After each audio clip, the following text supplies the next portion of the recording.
And we're back. Productive day. Got a lot done per usual. That's kind of just the trend around here. A little bit of headway done with a little business card action. Finalize those labels. I'm going to show you guys how I went about doing that in a totally separate video. So if anybody out there wants to kind of start an apparel company, or you're curious as to like what I'm doing on my side, I'll kind of walk you through that entire process. But tonight we got to go in and we got to hit the bag. So not looking forward to it because I don't particularly want to pick up 300 plus pounds off the floor, but you got to do what you got to do, right? Managed to get our cardio in this morning, did 35 minutes. We're pulling the cardio back a little bit because I'm getting relatively lean. All right, I don't know how good the lighting is in here. Hopefully the lighting is halfway decent so you can actually see me. But we're getting pretty damn lean. So you don't need to do as much cardio, especially I've been sticking pretty damn closely to the diet. But we're going to go in tonight. We're going to do those deadlifts. We're going to do our lat pull downs. We're going to do some cable rows. We're going to do some machine rows. We're going to do it front ways. We're going to do it back ways. We're going to do it all the different ways and get that sumbitch banged out. And then we're going to come back to the house and we're going to do a little bit of editing. So real fun stuff. Very exciting. But without further ado, I'm going to show you guys the workout per usual, right? Because that's what I do. I want to show you what I've been doing up in there, right? Rather than go by myself, I want to bring you guys along for the ride, which leads me to the car. So I will see you there in a minute.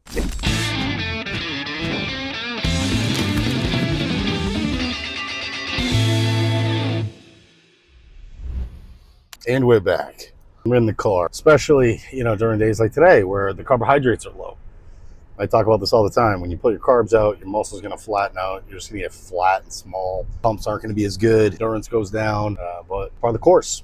The good news, though, is that if I do want to just slump myself up, all I got to do is slam like 500 grams of carbs, drink a lot of water, make sure the electrolytes are in balance. It's super important. What I wanted to talk about on the way over was kind of the simplicity of starting your own business if you want to do something like that. Now, one thing that's really important to consider whenever you can really just put any thought into an entrepreneurial endeavor is the grit that's going to be required in order to actually get it off of the ground. 95+% of businesses fail within the first 2 years. And the reason behind that is a matter of improper planning, lack of, kind of coincides with lack of cash reserves, but also going into a market segment that you might not have any room playing. And I'm not saying that I have everything dialed in or I'm perfect, because as an entrepreneur, you take on greater than average risk for greater than average return. But the likelihood of your first shot at any entrepreneurial endeavor being your home run, your ticket, is really slim. It doesn't typically happen. It's usually on subsequent attempts that you really figure things out and you dial it into a point where there is that long-term longevity to the business and you can actually, turn from the red to green. This day and age, there has never been a more simple time to start a business. I'm not saying that it's easy. So I want to make the distinction between simplicity and things being easy, but there is no arguing that when it comes to formulating a business, even at its core level, where you get an EIN, you can leverage, Zen Business, LegalZoom. You could do it manually if you want. But just going out and acquiring an EIN, you can do in an hour, have all of the documents ready to rock and roll. It takes literally no time. Then you want to start up a bank account? Well, there's nothing to that either. All you need is the information for the business, and then go to a company like Bluevine, for example, open a business. Check. Then let's say, for instance, you're like, oh, well, I want to get a business line of credit. Well, you have two options there. Option number one, you can just pick up a credit card, like something like a Chase Sapphire Reserve, for example, right? And the cool thing about a lot of business credit cards people don't realize is that most of the time, if you spend X amount of dollars, typically in the vicinity of $5,000, $6,000 over the course of 3 months, they'll typically give you a credit that equates to $500 or so, which is pretty cool. Sometimes even more than that, which is cool because typically that'll recuperate the filing costs to get the EIN off the ground in the first place. And everything that I just said, you could literally do in an afternoon. Get the EIN, open the bank account, get a credit card, and now you're kind of off to the races. You're up and running. If you want to get a more large-scale loan or something along those lines, you still can if you want to go to a bank and go through that direction. But I would definitely yearn on the side of caution when it comes to investing your capital into a business venture up front that isn't yours. Because the last thing you want to do is have a failed venture, especially if this is your first time doing something like this, And now, next thing you know, your assets, everything you've worked for, kind of is at play there. Even if it is an LLC, a bank isn't going to allow you to just take money out all willy-nilly. You're going to have to co-sign, which means that you are going to be liable for the debt associated with that organization.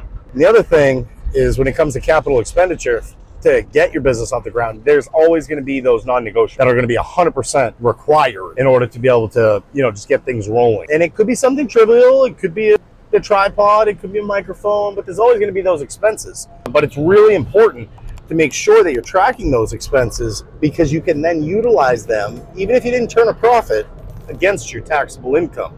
So for example, let's say you made $100,000 as an individual and you racked up $20,000 in expenses starting up your business. Well, you can actually utilize that money towards your personal income and write that off and pay less taxes. But there is a caveat. If you file and you do write off too much, then your on paper earnings are lower, which can be a little bit tricky if you are trying to acquire additional debt. Think about it like this. If you made $100,000, but you wrote off $80,000, on paper you made $20,000. So when you go to a bank and you try to get a loan out, it's going to look like you only made $20,000 in net profit, or gross profit, however you want to look at it, pre or post tax.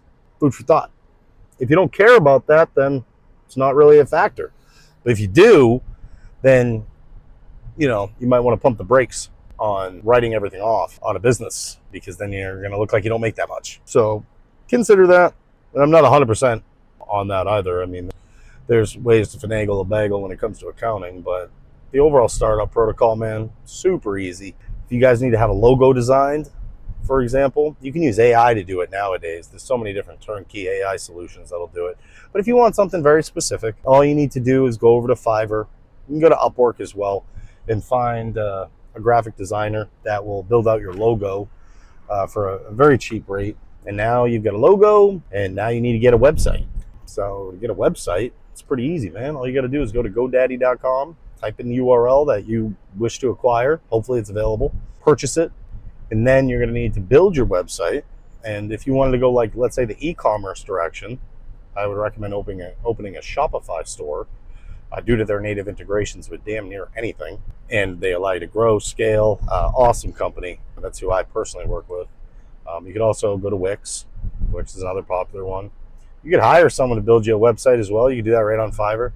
There's a lot of independent companies out there that'll build you a website. I just highly recommend being careful when it comes to having people build you a website, because oftentimes the website that they give you is just nothing more than a template with minimal work that you could have done anyway, directly through the platforms themselves. Building a website is not hard. And then going into the back end settings of the platform, whether it's Wix or Shopify, and connecting your URL and doing all the DNS nonsense. So that way, when you type in your URL, it actually navigates directly to that website. Again, takes no time at all. There's plenty of tutorials on how to do this. So just Google it and follow a walkthrough. But now you've got a website, you got the infrastructure built out, and now you need to figure out what direction you want to take your business. But before you do that, you should definitely jump onto Google and get your business listed as a Google business page, which again, very straightforward, super easy to do. Open up your IG accounts, open up your Facebook account, get all that done. Super simple stuff. So think about that as you go down your own endeavors, but understand that it doesn't need to be complicated. The hard part, though, is toughing it out. That's where I kind of gave up last time I tried this, because I put so much work in, but I didn't really know what I was doing. And I'm not saying I'm an expert now by any means, but at the time, I thought I was going to get some level of exposure, and turns out I got none, literally zero, even though I followed everything by the book, all the proper formatting, all the design, everything. It didn't really make much of a difference, because if you want to create, let's say, a YouTube channel, for example, what they don't tell you is that it's not 2007 anymore. So if you want YouTube to actually give you any level of exposure, you need to drive traffic to the channel yourself first, which is going to be done via Reels. Everybody knows that. That's the main needle mover when it comes to driving traffic. And YouTube will be your bottom funnel, right? So there's some terms in marketing: top of funnel and bottom of funnel. The top is where the initial lead is curated from, right? There's so many different top of funnel sources. Let's say it's an ad campaign that you're running. But ultimately, you've got a source, right? And then you want to direct that traffic somewhere. bottom of the funnel. When maybe then you can get them into a sales cycle, you can actually convert them into a customer of yours. But it's all going to come down to initial elements of branding, those initial ways that you go about bringing your company into the public eye, and what that whole protocol looks like for you. And it's different if you're service based, if you're product based. If you go more on the product direction, I've talked about this before, but don't go in the avenue of thinking I need to manufacture this myself and open a manufacturing plant, and then I need to have warehousing space and go through all of that rigmarole. Especially in the startup phase, you don't need to do any of that. There's companies out there that already specialize in whatever product you want to make for the most part, unless you're inventing something new. But chances are there's a co-manufacturer you could partner with to handle the manufacturing process. And then there's the distribution channel. So let's say you do have that Shopify store and you do make X widget, and I go onto your store and I place an order, and you want that product to be delivered to your end customer. Well, you want to do that? You want to have inventory? You want to pick, pack, and ship? No, you don't. Too much of a headache. So let a third-party logistics company handle that. So you have your goods manufactured, then you have them shipped to a third-party logistics company, and then your website is synced up, hopefully, with their warehouse management system for order fulfillment. And then order comes in, goes right to the third-party logistics company. They fulfill the order. Bada bing, bada boom. How you doing? Thank you. Amazon fulfillment is an example of this. FBA, fulfillment by Amazon.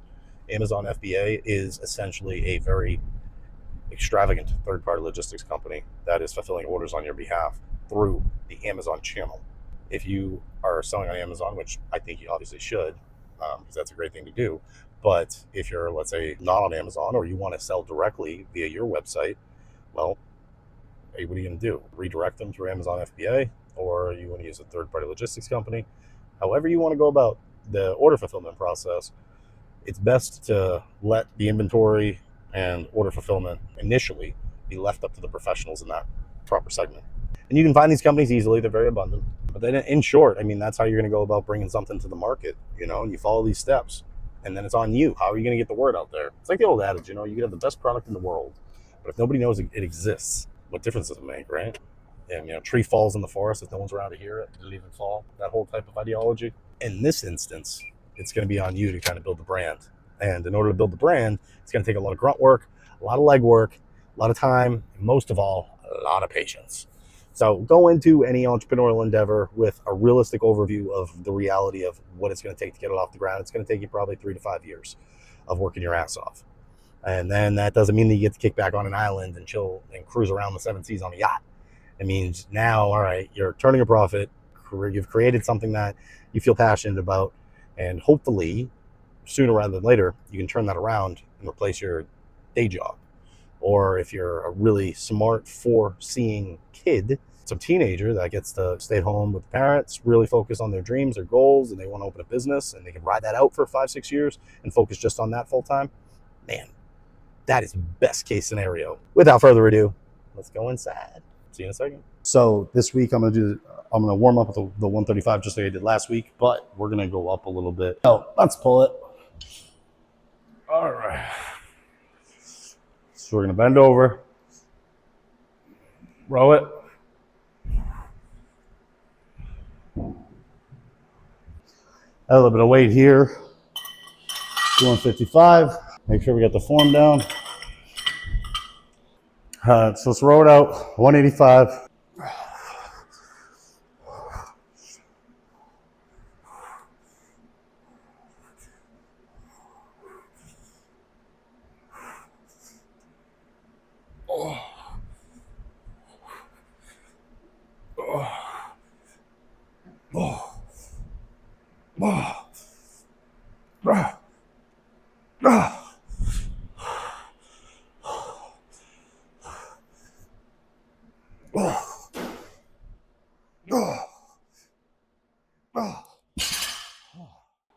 No bullshit.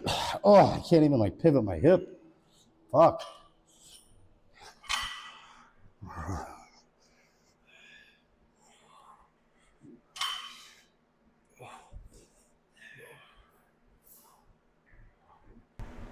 Oh. Oh. Oh.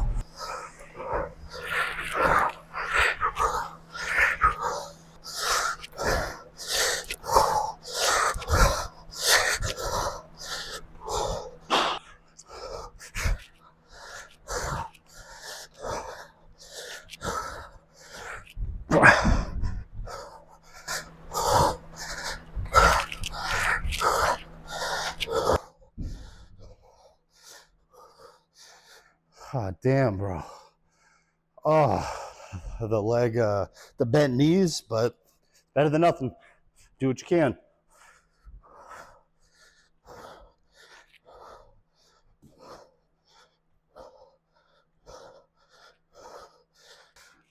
Last week, we did the mag.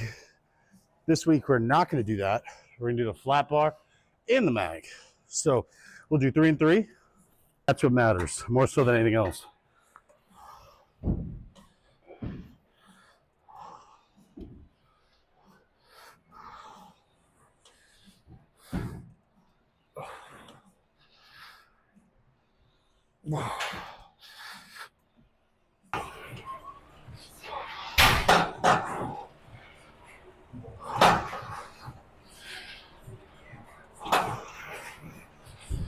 Let's grab both knees.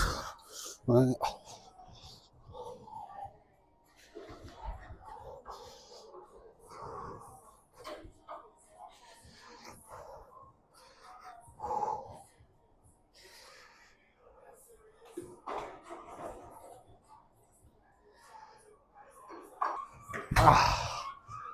Ah, damn.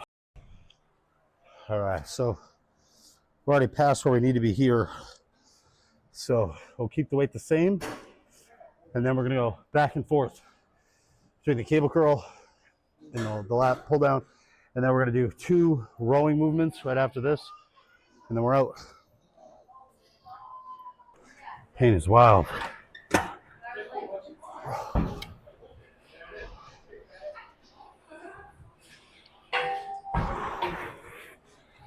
Set number 4.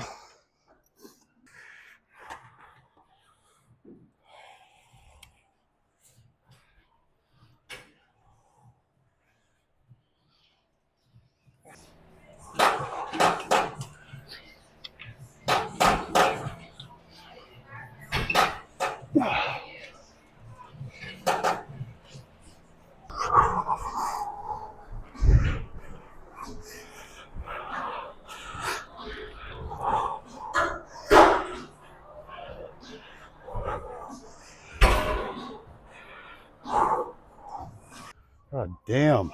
Hit the obliques a little bit.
So, 1. So we're going to do two here.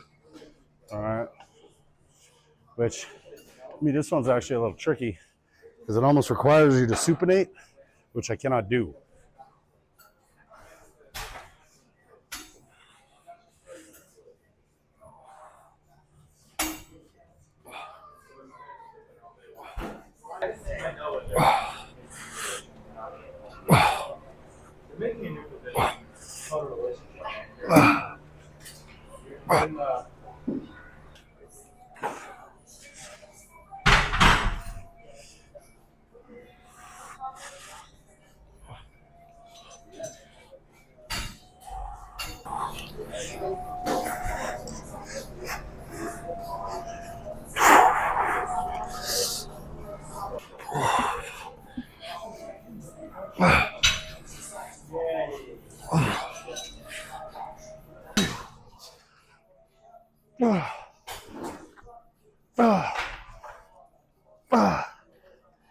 All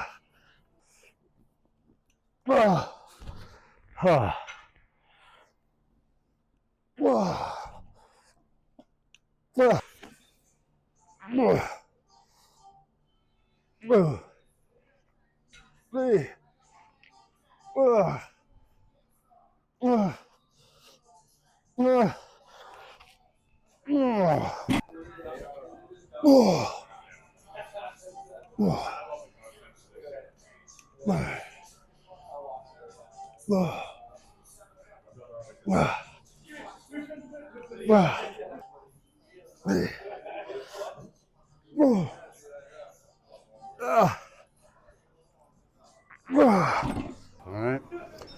Ideally, we want more than that. So I might do a set of 5. I'll do 5, and then I'll switch. Then we'll do another 5. Let's see if we can make that happen. All right, let's go.